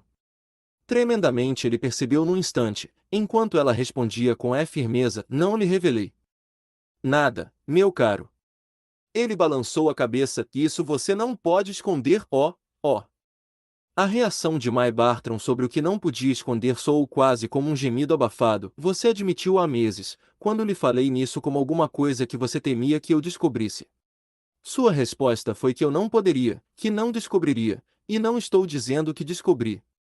Mas você tinha então alguma coisa em mente, e agora vejo como deve ter sido, como ainda é, a possibilidade entre todas que se estabeleceu para você como sendo a pior. Por isso, ele prosseguiu, é que apelo para você. Hoje em dia só tenho medo de não saber. Não tenho medo de ficar sabendo. E como ela nada dissesse. Sei que estou certo, porque vejo em seu rosto, sinto nele, neste seu ar além das aparências, que você está fora disso. Você já sabe. Já teve sua experiência. E está me deixando entregue ao meu destino. Bem, ela ouvia, imóvel e lívida em sua poltrona, como diante de uma decisão a ser tomada, de modo que sua atitude era praticamente de admissão, embora fosse, com certo formalismo sutil, de uma capitulação ainda incompleta, seria mesmo pior, finalmente ela deixou escapar. Quero dizer, a coisa que eu nunca disse. Ele ficou calado um instante, mais monstruoso que todas as monstruosidades que mencionamos, mais monstruoso. Não é o que você sempre quis dizer, quando fala no pior? Ela perguntou. Marcher ficou pensativo. É provável. Se você se refere, como eu faço, a alguma coisa que inclua toda a perda e toda a vergonha que se pode imaginar, incluiria se realmente acontecesse, disse May Bartram. Lembre-se que estamos falando somente sobre a minha ideia, sobre a sua convicção, retrucou Marcher. Isso basta para mim. Sinto que você está certa na sua convicção. Mas se acredita e não me esclarece a respeito, está me abandonando, não, não. Ela repetiu. Estou com você, não está vendo? Ainda. E como para tornar o que dizia mais intenso, ela se ergueu da poltrona, um movimento que raramente se arriscava a fazer então, e se mostrou toda suave no vestido drapejado, no seu encanto e na sua fragilidade. Eu não abandonei você. No esforço contra a fraqueza, era realmente uma generosa garantia, e se felizmente não fosse grande o sucesso do impulso, teria provocado nele mais dor do que prazer. Mas o frio encanto dos olhos dela, enquanto, vacilante, se postava diante dele, tinha se espalhado para o resto da sua figura, como se fosse por um instante quase a recuperação da juventude. Ele não poderia compadecer-se dela por isto, poderia apenas aceitá-la como ela se mostrava capaz, mesmo então, de ajudá-lo. Era, ao mesmo tempo, como se sua luz pudesse se apagar a qualquer instante, pelo que ele deveria tirar da ocasião o melhor partido. Passaram com intensidade diante dele duas ou três coisas que mais desejaria saber, mas a pergunta que por si mesma lhe veio aos lábios realmente abrangia todas elas. Então me diga se terei conscientemente de sofrer. Ela sacudiu prontamente a cabeça. Nunca. Confirmava-se a autoridade que ele lhe conferia, o que produziu nele um efeito extraordinário. Bem, o que há de melhor do que isto? E você chama isto de pior? Você não acha nada melhor? Ela perguntou. Parecia querer dizer algo de tão especial que ele de novo pensou intensamente, ainda que com o vislumbre de uma possibilidade de alívio. Por que não, se a gente não sabe? Dali em diante, enquanto a pergunta levava os olhos dos dois a se encontrarem em silêncio, o vislumbre se acentuou e alguma coisa surgiu prodigiosamente para ele do próprio rosto dela. O dele, diante disso, de súbito se afogueou até os cabelos e ele arfou ao impacto da percepção a que, naquele instante, tudo se ajustava. O som que emitiu encheu o ar, então se tornou articulado. Eu sei. Então não sofro? No olhar dela própria, contudo, havia dúvida. Sabe o que? Bem, sei o que você quer dizer. O que sempre quis dizer. Ela sacudiu de novo a cabeça. O que eu quero dizer não é o que sempre quis. É diferente. É alguma coisa nova? Ela evitou a pergunta por um instante. Alguma coisa nova. Não é o que você pensa. Eu sei o que está pensando. Ele respirou fundo, tentando adivinhar, só que a correção dela podia não estar certa. Não será talvez que eu seja um cabeçadura? Perguntou, entre tímido e severo. Não será que tudo não passa de um equívoco, um equívoco? Ela repetiu, compassiva. Para ela, concluiu ele, esta possibilidade seria monstruosa. Se ela lhe garantia imunidade contra a dor, não seria então o que ela teria na mente? Oh, não, ela afirmou. Não é nada disso. Você estava certo. Apesar de tudo, ele não podia deixar de se perguntar se ela, assim impressionada, não estava falando apenas para salvá-lo. Parecia-lhe que estaria em apuros se sua história afinal não passasse de uma banalidade. Está me dizendo a verdade, para que eu não seja um idiota ainda. Maior do que eu possa suportar? Terei vivido com uma vã ilusão, na mais estúpida fantasia? Não. Terei esperado senão para ver a porta se fechar na minha cara? Ela sacudiu a cabeça mais uma vez. Seja qual for o caso, esta não é a verdade. Qualquer que seja a realidade, é uma realidade. A porta não está fechada. A porta está aberta, disse May Bartram. Então é alguma coisa que virá? Ela tornou a esperar, sempre com os olhos suaves e frios voltados para ele. Nunca é muito tarde. Com seus passos leves, ela tinha diminuído a distância entre eles, e ali ficou um minuto, mais próxima, bem perto dele, como ainda impregnada do que não fora dito. Seu movimento poderia ter sido de alguma ênfase sutil do que estava ao mesmo tempo hesitando e decidindo dizer. Ele estivera de pé junto ao aparador da lareira, apagada e quase sem adornos, além de um velho e precioso reloginho francês e duas pequenas peças de porcelana rosada Dresden. A mão dela segurou com força no aparador enquanto o deixava à espera, um pouco para buscar apoio e incentivo. Ela apenas o deixava à espera, todavia, ou seja, ele apenas esperava. O movimento e a atitude dela tornaram de súbito bela e intensa, para ele, a ideia de que ela tivesse mais alguma coisa a lhe dar. O rosto gasto brilhava delicadamente com aquilo, que cintilava em sua expressão quase com um resplendor prateado. Ela tinha razão, era incontestável, pois o que ele via em seu rosto era verdade, estranhamente, sem relação alguma. Enquanto a conversa sobre aquilo ainda pairava ameaçadora no ar, ela parecia encarar o assunto de maneira inusitadamente delicada.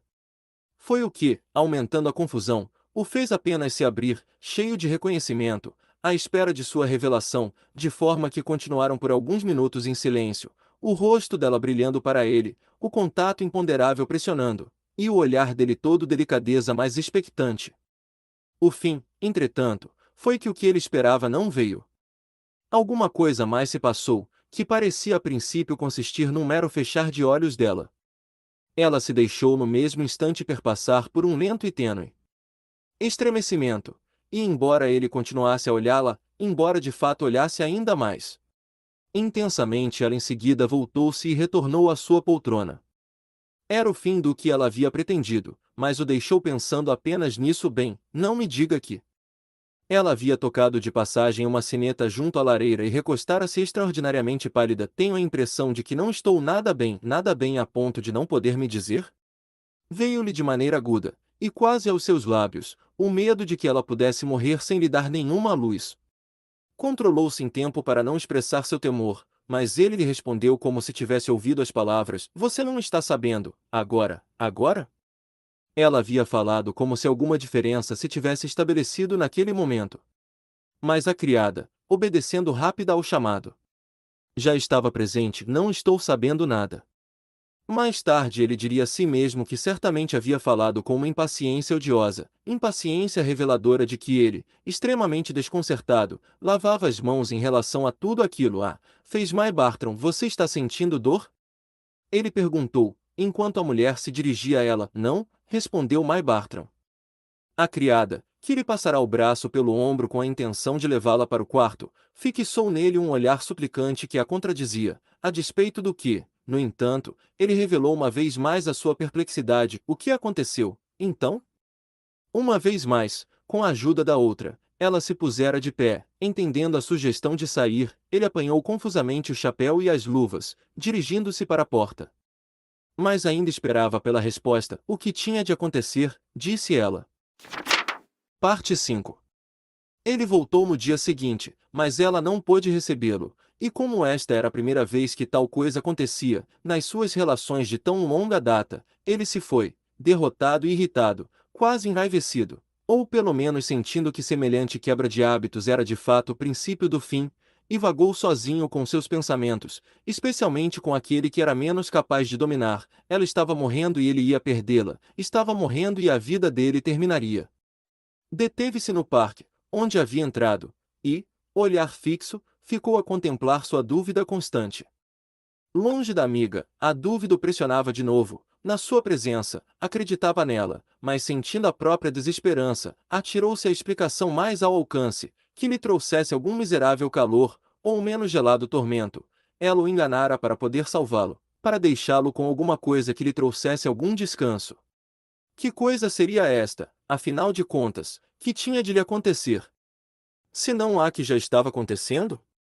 Ela morrendo, a morte dela e a sua consequente solidão, isto é. Que vinha a ser a fera na selva, isto era o que estava no colo dos deuses. Era o que ela havia confirmado, ao deixá-lo desta última vez. Que mais neste mundo poderia estar querendo dizer? Não era algo de proporções monstruosas, nem um destino raro, excepcional, nem um golpe de sorte que glorifica e imortaliza. Não tinha senão as proporções de um destino comum. Mas o pobre Marcher a essa altura já se contentava com um destino comum. Era o que lhe bastava, e mesmo como consumação de uma espera infinita, ele conteria o seu orgulho a fim de aceitá-lo. Sentou-se num barco, à luz do crepúsculo. Não fora um idiota. Alguma coisa tinha estado para acontecer, como ela havia dito. Antes que se erguesse, veio-lhe mesmo a sensação de que o acontecimento final coincidia com o longo caminho que percorrera até alcançá-lo. Participando de sua expectativa e dando-lhe tudo, dando-lhe a própria vida para chegar ao fim, ela o havia acompanhado a cada passo do caminho.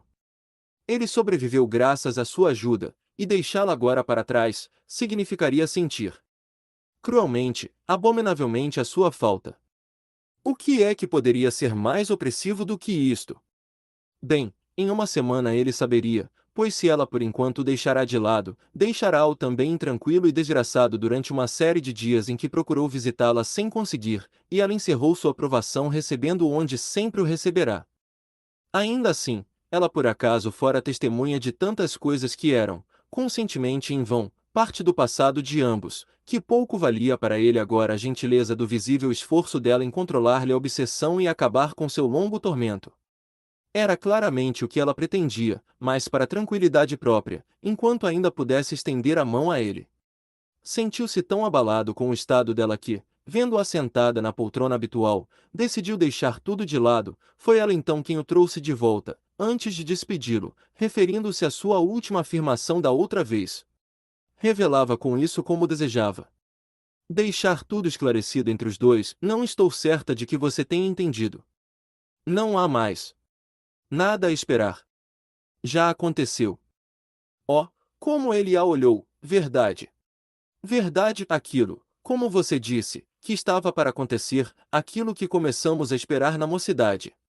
Face a face com ela, uma vez mais ele acreditou, Era uma afirmação contra a qual ele tão abjetamente pouco tinha a opor. Você quer dizer que aconteceu como uma ocorrência definida, positiva, com um nome e uma data, positiva. Definida.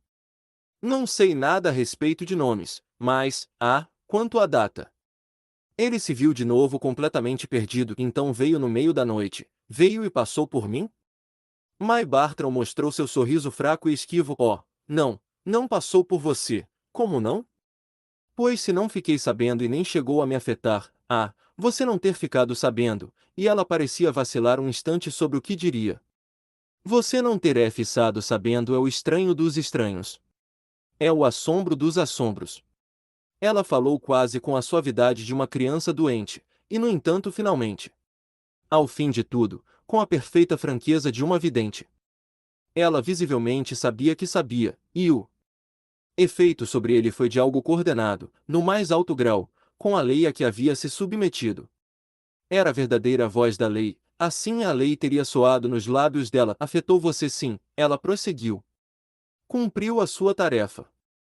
Possui você completamente, isso sem que eu tenha sabido absolutamente nada, sem que você tenha sabido absolutamente nada. A mão dele, quando se inclinou para ela, pousou no braço da cadeira e, com um sorriso agora sempre indistinto, ela cobriu com a sua. Basta que eu saiba, ele respirou, confuso, como ela própria ultimamente fazia com tanta frequência. O que eu disse há muito tempo é verdade. Você agora nunca mais saberá, e acho que deveria se dar por satisfeito. Já aconteceu, disse May Bartram, mas aconteceu o que, bem, o que devia ter distinguido você. A prova da sua lei. Já agiu. Estou muito contente, e ela acrescentou corajosamente, de eu ter sido capaz de ver o que não é. Ele continuou com os olhos fixos nela, e com a sensação de que tudo estava muito além dele, que ela também estava, e ainda assim a teria desafiado duramente, se não percebesse que abusaria de sua fraqueza, não se limitando a receber devotamente apenas o que ela lhe dava. Receber em silêncio como uma revelação. Se você está contente com o que não é, então poderia ter sido pior? Ela desviou os olhos, fixando o olhar diante de si. Ao fim de um momento, bem, você conhece nossos temores. Ele ficou pensativo. Alguma coisa que nunca tememos? Ela se voltou lentamente para ele, com todos os nossos sonhos. Alguma vez já sonhamos que estaríamos aqui sentados falando assim sobre isso? Por um instante ele tentou lembrar-se se já o haviam feito, mas era como se os sonhos deles, suficientemente incontáveis, estivessem dissolvidos numa neblina fria e espessa na qual o pensamento se perdia. Poderá ter sido porque não podíamos falar? Bem, ela tentou corresponder o melhor possível. Não é por esse lado. Esse, você sabe, disse ela, é o outro lado, acho, retorquiu o pobre Marcher, que todos os lados para mim são os mesmos. E acrescentou, enquanto ela sacudia de leve a cabeça, em discordância, não teríamos, por assim dizer, passado para o outro lado, para onde estamos, não. Estamos aqui, ela falou com a sua ligeira ênfase, e é mesmo muito bom que assim seja, foi o comentário irônico do seu amigo, é bom, na medida do possível. É bom por não estar mais aqui. Já passou. Ficou para trás, disse May Bartram. Antes, mas sua voz sumiu. Ele se ergueu, não pretendendo fatigá-la, mas era difícil conter a ansiedade. Afinal ela não lhe contará nada, senão que a luz dela se apagara, o que ele sabia muito bem sem precisar dela antes, repetiu estupidamente antes, você sabe, sempre estava para vir. Por isso se tornava tão presente ora, não me importa o que vem agora. Além do mais, Marcher acrescentou, acho que preferia presente, como você diz, do que ausente, com a sua ausência, ora, minha. E ela acentuou as palavras com as mãos pálidas, com a ausência de tudo. Ele tinha a horrível sensação, no que dizia respeito a mais nada além daquela queda sem fundo, de estar ali de pé diante dela pela última vez na vida dos dois. Aquilo caiu sobre ele com um peso que mal podia suportar, e este peso era o que aparentemente ainda trazia à tona o que restava nela de protesto formulável. Acredito em você, mas não posso nem tentar fingir que entendo. Nada, para mim, se passou. Nada haverá de se passar até que eu próprio passe, o que peço a Deus que seja o mais breve possível. Digamos, porém, Ele acrescentou, que já recebi a minha porção até a última migalha. Como você sustenta? Como? Pode a coisa que definitivamente nunca senti ser a coisa que eu estava destinado a sentir? Ela foi ao seu encontro talvez menos diretamente, mas foi ao seu encontro, imperturbável, pode considerar seus sentimentos verdadeiros. Você tinha que sofrer o seu destino. O que não quer dizer necessariamente conhecê-lo como, neste mundo de Deus. Se esse conhecimento não é senão sofrimento? Ela o olhou em silêncio durante algum tempo. Não. Você não entende, eu sofro, disse John Marcher. Não, não, que posso fazer pelo menos quanto a isso? Não. May Bartram repetiu. Ela falava numa entonação tão especial, apesar da sua fraqueza, que ele a olhou um instante. Olhou como se alguma luz, até ali escondida, tivesse brilhado diante de seus olhos. De novo a escuridão se fechou, mas o clarão já constituía para ele uma ideia. É porque não tem o direito, não sabe. Quando não precisa, ela insistiu, compassiva. Não precisa, por que não? Deveríamos, não deveríamos. Se ele pudesse apenas saber o que ela queria dizer, não. É demais demais? Ele perguntou ainda, mas com uma perplexidade que cederia de súbito, no momento seguinte. As palavras dela, se significavam alguma coisa, o atingiam sob essa luz, a luz também de sua face gasta como significando tudo, e a consciência do que o conhecimento significava para ela lhe veio com um ímpeto que rompeu numa pergunta: então é disso que você está morrendo? Ela apenas o olhou, gravemente a princípio, como para verificar onde ele se situava, e deve ter visto ou receado alguma coisa que lhe despertou solidariedade. Eu ainda viveria por você, se pudesse. Seus olhos se fecharam um instante, como se, recolhendo-se a si mesma, ela estivesse tentando pela última vez. Mas não posso, disse, abrindo-os de novo, para se despedir dele. Ela realmente não podia, como logo ficou mais do que evidente, e depois disso ele não teve dela mais nenhuma imagem que não fosse escuridão e fatalidade. Haviam se separado para sempre com aquela estranha conversa. O acesso ao seu quarto de dor, rigidamente guardado, era-lhe quase inteiramente interdito. Além disso, diante de médicos, enfermeiras, 2 ou 3 parentes atraídos sem dúvida pela presunção do que ela haveria de deixar, ele estava vendo agora o quanto era escasso o seu direito de reivindicar, como se dizia em semelhantes casos, e como podia até parecer estranho que a intimidade entre eles não lhe tivesse dado mais direitos. O mais idiota dos primos de quarto grau tinha mais, mesmo que ela não houvesse sido nada na vida de tal pessoa. Ela fora fundamental na sua, pois que outra coisa era ter sido tão indispensável. O mais estranho de tudo eram os caminhos da existência, era aquela desconcertante anomalia da falta, que ele sentia existir, de uma reivindicação apresentável. Uma mulher poderia ter sido, por assim dizer, tudo para ele, e nem por isso significar uma relação que alguém se sentisse obrigado a reconhecer.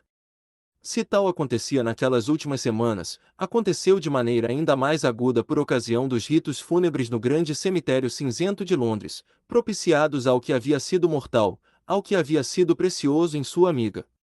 A afluência à sepultura não foi numerosa, mas ele se viu tratado como se houvesse 1000 outros.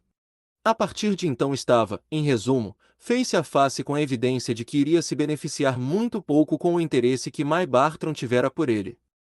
Não saberia dizer com exatidão o que esperava, mas certamente não havia esperado fosse esse o motivo de uma dupla privação. Não apenas o interesse dela lhe faltaria, como também se sentia, por uma razão qualquer que não podia entender, desprovido da distinção, da dignidade, da compostura, quanto mais não fosse, do homem enlutado.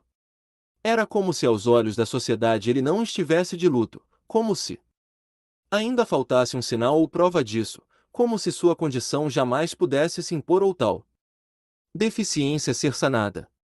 Houve momentos, enquanto as semanas se passavam, em que ele teria gostado, numa atitude quase agressiva, de afirmar abertamente sua perda, para que ela pudesse ser questionada, e sua reação, para a própria tranquilidade de espírito, devidamente registrada. Mas os momentos de uma irritação mais desesperada se seguiam rápido, momentos em que, analisando as coisas em sã consciência, mesmo sem perspectivas, via-se a si mesmo imaginando se não deveria ter começado muito antes, por assim dizer. Viu-se a si mesmo imaginando realmente muitas coisas, e aquela última especulação outras vieram juntar-se. Que poderia ele ter feito, ao fim de tudo, enquanto ela vivia, sem de certo modo denunciar ambos? Não poderia revelar que ela o trazia sob observação, pois com isso estaria revelando a sua superstição sobre a fera.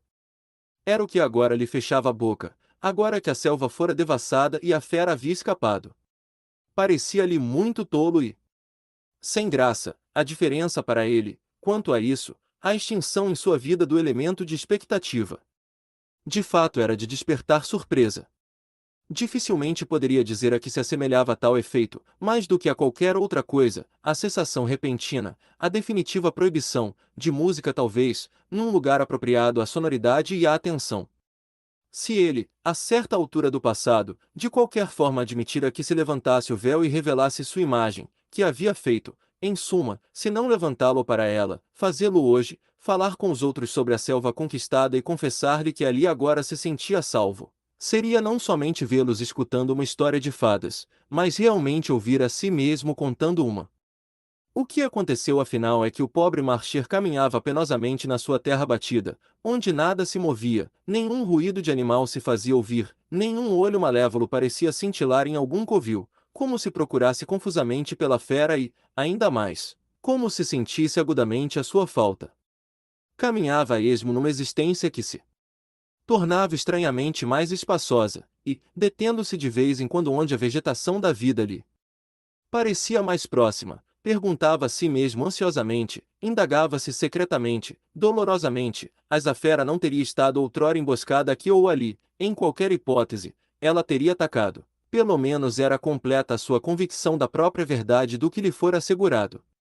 A mudança da antiga impressão para a nova era absoluta e definitiva. O que estava para acontecer havia acontecido de tal forma final e absoluta, que ele era tão incapaz de sentir medo por seu futuro como de sentir esperança, tão inexistente, afinal, era qualquer hipótese de alguma coisa ainda por acontecer. Teria de viver inteiramente com a outra questão, a de seu passado não identificado, a de seu destino definitivamente mascarado e amordaçado.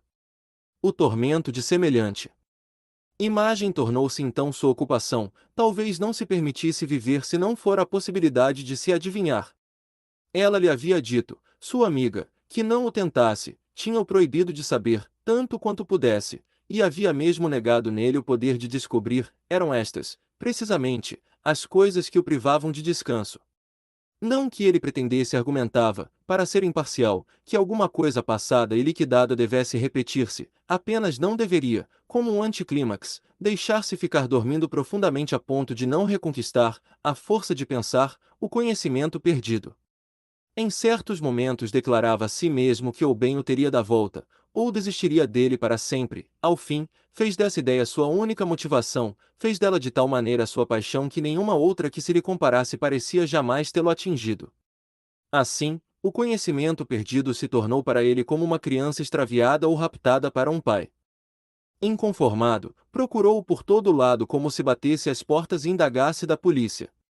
Este foi o espírito com que inevitavelmente se dispôs a viajar, iniciou uma viagem que deveria ser tão longa quanto possível. Ocorreu-lhe que, se o outro lado do mundo certamente não poderia ter menos a lhe dizer, talvez acontecesse até que tivesse mais. Antes de deixar Londres, todavia, fez uma peregrinação à sepultura de May Bartram, seguiu seu caminho até lá por avenidas intermináveis dos sinistros subúrbios da cidade, procurou-a na imensidão coberta de túmulos. Embora não tivesse vindo senão para renovar a despedida, viu-se a si mesmo, quando enfim a encontrou, tomado de intensa concentração. Ali ficou durante uma hora, incapaz de se afastar e ao mesmo tempo de penetrar a escuridão da morte, fixando seus olhos na inscrição do nome e da data, remoendo na cabeça o segredo que guardavam, respirava fundo, enquanto esperava, como se por piedade algum significado fosse surgir das pedras. Ajoelhou-se, em vão, porém, elas guardaram o que escondiam. E se a face do túmulo se tornou uma face para ele, foi porque os dois nomes dela se tornaram um par de olhos que não o reconheciam. Deu-lhes afinal um último olhar, mas nem a mais pálida luz refulgiu. Parte 6. Depois disso, ele ficou fora um ano, visitou as profundezas da Ásia, demorando-se em cenários de interesse romântico, de superlativa santidade, mas o que se fez presente para ele em toda parte foi a ideia de que, para um homem que havia conhecido o que ele conhecera, o mundo era vulgar e sem propósito.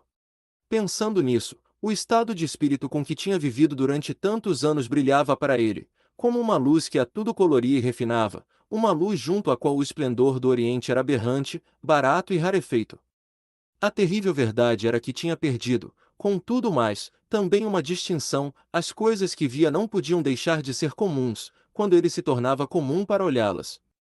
Ele era agora simplesmente mais uma delas, ele próprio, de uma condição inferior, sem nada que o distinguisse, e havia momentos em que, diante do templo dos deuses e o sepulcro dos reis, seu espírito, volta-se por nobreza de associações, para laje pouco discernível no subúrbio de Londres. Com o tempo e a distância, ela se tornará para ele, de maneira mais intensa, sua única testemunha de uma glória passada.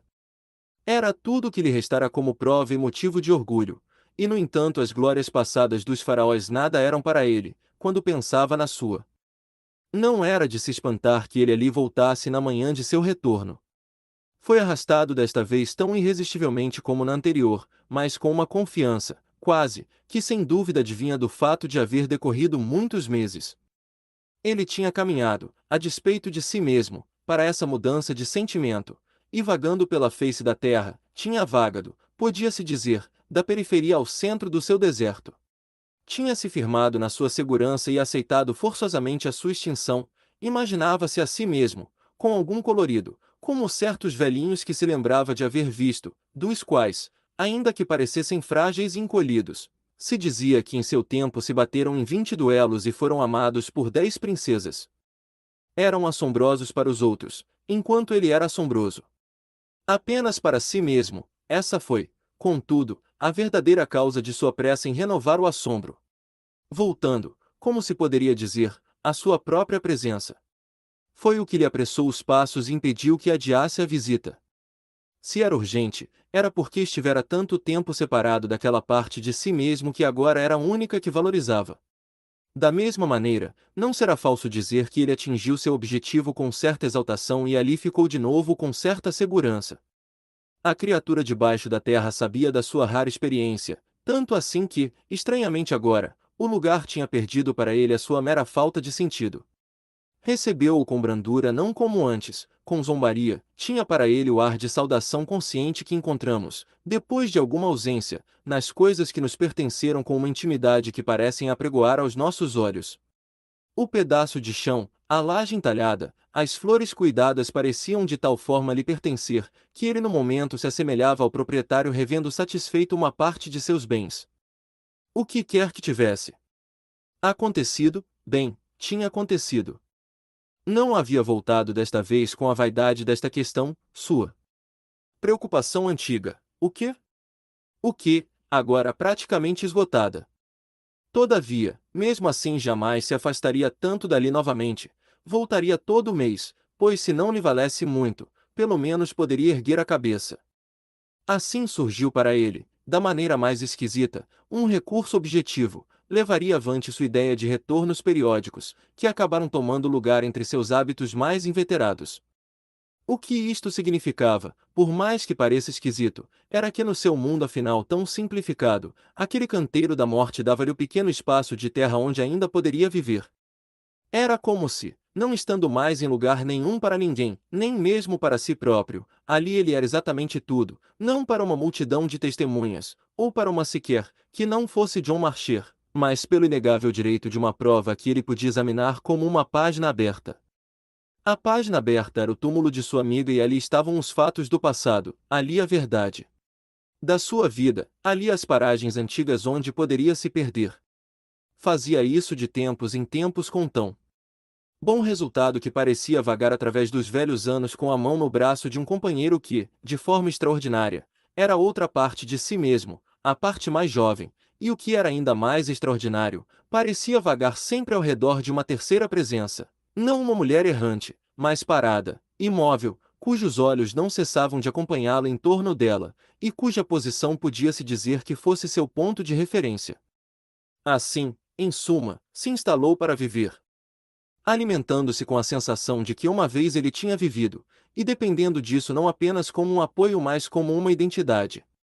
Bastou-lhe viver desta forma durante meses, e o ano passou, e o teria sem dúvida levado mais longe, não for um incidente, na aparência sem importância, que o arrastou em outra direção com uma força muito maior que a de suas impressões do Egito ou da Índia. Foi por mero acaso, o movimento de um simples fio de cabelo, como ele mais tarde sentiria, embora ainda tivesse de viver para acreditar que se a luz não lhe viesse desta maneira, certamente viria de outra. Teria de viver para acreditar nisso, digo, embora deva acrescentar, de maneira não menos definitiva, que ele não iria viver para fazer muita coisa a mais. Lutando a seu favor no fim, vamos conceder-lhe de qualquer forma o benefício da convicção de que, o que quer que pudesse ter-lhe acontecido, ou não acontecido, ele haveria por si mesmo de despertar para a luz. O incidente de um dia de outono acendeu o rastilho a longo tempo armado. Por sua miséria. Com a luz diante de si, ele sabia que mesmo ultimamente a dor havia sido apenas abrandada. Estava estranhamente anestesiada, mas latejava, ao menor toque, começava a sangrar. E o toque, neste caso, foi o rosto de um mortal. Este rosto, numa tarde cinza, em que as folhas secas cobriam as alamedas, olhou para o de Marcher, no cemitério, com uma expressão cortante como uma navalha. Ele sentiu-se penetrar tão fundo que estremeceu, com aquele golpe tão direto. A pessoa que assim o atacou em silêncio era uma figura que ele havia percebido, ao chegar, absorta junto a uma sepultura a pouca distância, uma sepultura de aparência recente, devendo em consequência a emoção do visitante manifestar-se com uma correspondente intensidade. Bastou esta reflexão para impedir que ele continuasse a prestar atenção, embora durante o tempo em que ali continuou se sentisse vagamente consciente do seu vizinho, um homem aparentando meia-idade, de luto, com as costas curvadas sempre voltadas para ele entre a confusão de monumentos e ciprestes mortuários. A teoria de Marcher de que em contato com tais elementos é que ele se sentia reviver sofreu nesta ocasião, pode-se assegurar, sério teste. Aquele dia de outono parecia terrível para ele, como nenhum outro havia sido recentemente, e ele se apoiava com um peso até então desconhecido na laje de pedra onde estava gravado o nome de May Bartram.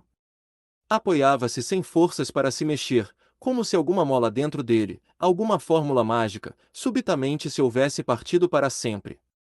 Se ele pudesse conceber aquele momento como gostaria, simplesmente teria se espichado na laje ali pronta para recebê-lo, tratando-a como lugar preparado para colher o seu último sono. Por que razão neste mundo ele agora tinha de ficar acordado?